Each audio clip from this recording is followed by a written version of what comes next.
Assalamualaikum warahmatullahi wabarakatuh. Salam sejahtera untuk kita semua. Perkenalkan, nama saya Muibullah, kelas 1A angkatan 2021.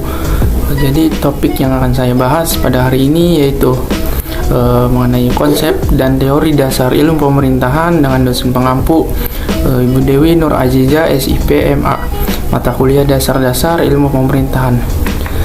Mengenai konsep dasar ilmu pemerintahan dapat dilihat dari segi bahasa atau berdasarkan pendekatan etimologis. Kata pemerintah atau pemerintahan pada kedua kata tersebut berasal dari suku kata perintah yang memiliki arti sesuatu yang harus dilaksanakan, dan untuk kata memerintah diartikan sebagai menguasai atau mengurus negara atau daerah sebagai bagian dari suatu negara. Jadi kata pemerintah berarti kekuasaan untuk memerintah pada suatu negara. Lalu pemerintah dan pemerintahan. Pemerintah merupakan organ perlengkapan atau alat-alat yang memerintah atau kekuasaan untuk memerintah. Sedangkan pemerintahan lebih mengacu pada perbuatan pemerintah pada bidang tugas atau fungsi dalam negara. Pemerintahan dalam arti luas dan sempit. Dalam arti sempit, pemerintahan adalah segala kegiatan, fungsi, tugas, dan kewajiban yang dijalankan oleh lembaga eksekutif untuk mencapai tujuan negara. Pemerintahan dalam arti luas adalah segala kegiatan yang terorganisir, yang bersumber pada kedaulatan dan kemerdekaan, berlandaskan pada dasar negara, rakyat, atau penduduk, dan wilayah negara itu, demi tercapainya tujuan negara. Konsep dan teori pemerintahan, yaitu ada beberapa pembahasan, ada desentralisasi, otonomi daerah, kebijakan publik, pelayanan publik, pemberdayaan masyarakat, dan good governance. Yang pertama yaitu desentralisasi. Jadi desentralisasi merupakan suatu istilah yang secara etimologis merupakan bahasa Latin yang terdiri dari kata de yang berarti lepas dan centrum berarti pusat, sehingga bila diartikan desentralisasi berarti melepaskan diri dari pusat. Maksud pengertian tersebut bukan berarti daerah dapat berdiri sendiri, melepaskan diri dari ikatan negara, tetapi dari sudut ketatanegaraan, desentralisasi berarti pelimpahan kekuasaan pemerintahan dari pemerintah pusat kepada daerah-daerah untuk mengurus rumah tangganya sendiri. Dengan kata lain, daerah diberikan otonomi untuk menjadi daerah otonom. Jadi kelebihan desentralisasi, struktur organisasi merupakan pendelegasian wewenang dan memperingan manajemen pemerintah pusat. Lalu peningkatan efisiensi dalam segala hal, khususnya penyelenggaraan pemerintahan baik pusat maupun daerah, mengurangi bertumpuknya pekerjaan di pusat pemerintahan. Untuk kekurangan desentralisasi ini yaitu memerlukan banyak waktu untuk melakukan perundingan atau musyawarah, memerlukan biaya besar, besarnya organ pemerintahan sehingga membuat struktur pemerintahan jadi kompleks dan dikhawatirkan koordinasi tidak lancar. Fungsi sistem desentralisasi adalah untuk meringankan beban pekerjaan yang ada di pemerintah pusat sehingga pekerjaan dapat dialihkan kepada pemerintah daerah, supaya dalam penyelenggaraan suatu pemerintahan tidak terjadi penumpukan kekuasaan pada salah satu pihak saja.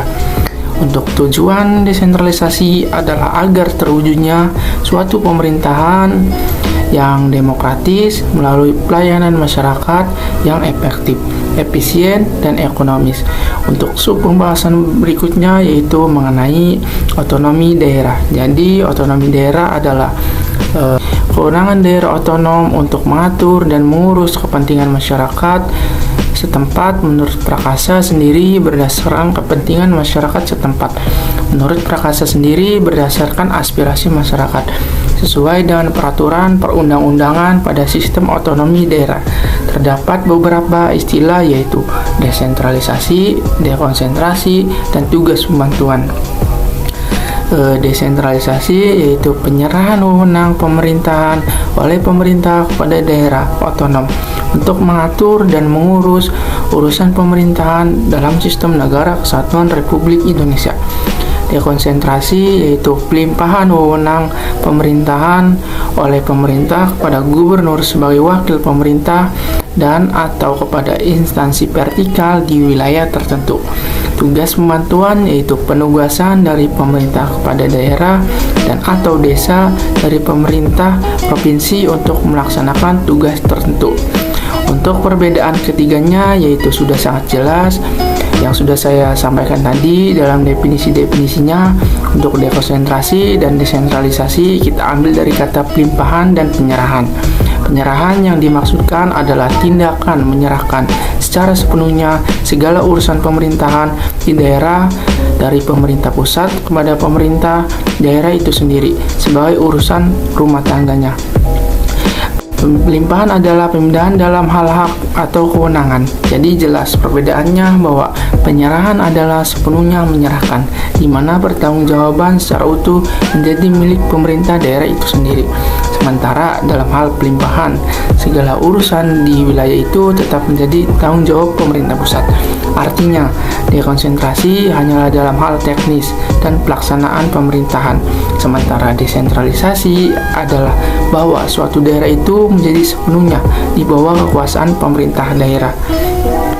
Lalu untuk tugas pembantuan pada dasarnya adalah melaksanakan kuasa pemerintah pusat atau pemerintah atasnya dan tugasnya hanya sebagai pembantu saja.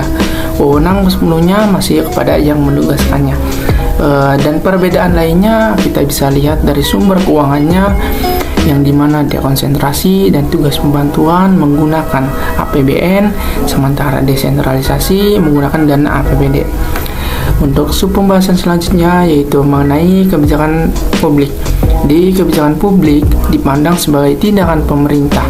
Thomas RDY mengemukakan kebijakan publik sebagai apapun pilihan pemerintah untuk melakukan atau tidak melakukan.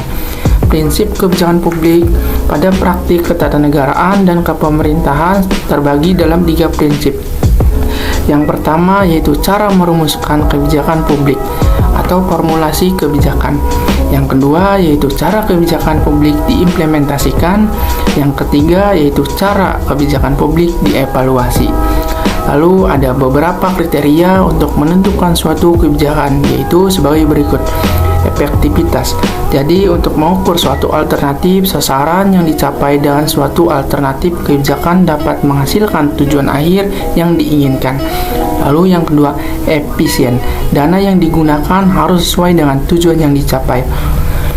Lalu yang ketiga yaitu cukup, suatu kebijakan dapat mencapai hasil yang diharapkan dengan sumber daya yang ada. Yang keempat, adil. Lalu yang kelima, terjawab. Kebijakan dibuat agar dapat memenuhi kebutuhan suatu golongan, suatu masalah tertentu dalam masyarakat. Untuk pembahasan selanjutnya yaitu mengenai pelayanan publik. Pelayanan publik adalah segala kegiatan pelayanan yang dilaksanakan oleh penyelenggara pelayanan publik sebagai upaya pemenuhan kebutuhan publik dan pelaksanaan ketentuan peraturan perundang-undangan. Jadi prinsip-prinsip pelayanan publik yaitu ada kesederhanaan, dalam arti bahwa prosedur dan tata cara pelayanan perlu ditetapkan dan dilaksanakan secara mudah, lancar, cepat, tepat, tidak berbelit-belit, mudah dipahami dan mudah dilaksanakan oleh masyarakat yang meminta pelayanan. Yang kedua yaitu ada kejelasan dan kepastian. Dalam arti adanya kejelasan dan kepastian dalam hal prosedur dan tata cara pelayanan, persyaratan pelayanan baik teknis maupun administratif. Unit kerja pejabat yang berwenang dan bertanggung jawab dalam memberi pelayanan, rincian biaya atau tarif pelayanan dan tata cara pembayaran dan jangka waktu penyelesaian pelayanan. Lalu yang ketiga ada keamanan. Dalam arti adanya proses dari produk hasil pelayanan yang dapat memberikan keamanan, kenyamanan, dan kepastian hukum bagi masyarakat. Yang keempat yaitu keterbukaan.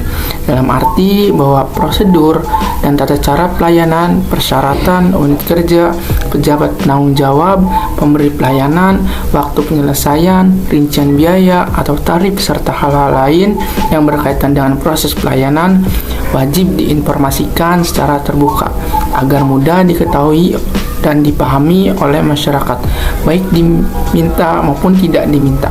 Yang kelima yaitu ada efisiensi, dalam arti bahwa persyaratan pelayanan hanya dibatasi pada hal-hal yang berkaitan langsung dengan pencapaian sasaran pelayanan, dengan tetap memperhatikan keterpaduan antara persyaratan dan produk pelayanan.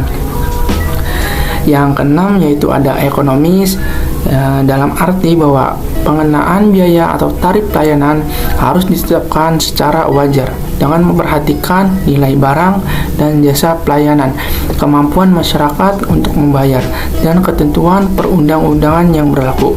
Yang ketujuh yaitu ada keadilan dan pemerataan, yang dimaksudkan agar jangkauan pelayanan diusahakan seluas mungkin dengan distribusi yang merata dan adil bagi seluruh lapisan masyarakat.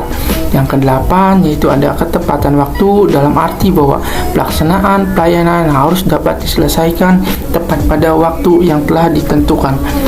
Untuk pembahasan selanjutnya yaitu mengenai pemberdayaan masyarakat.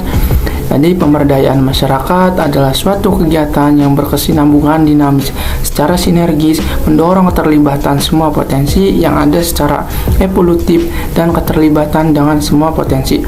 Prinsip-prinsip pemberdayaan masyarakat. Yang pertama yaitu ada kesetaraan, yang kedua ada partisipasi, yang ketiga ada swadaya dan mandiri, yang keempat ada berkelanjutan.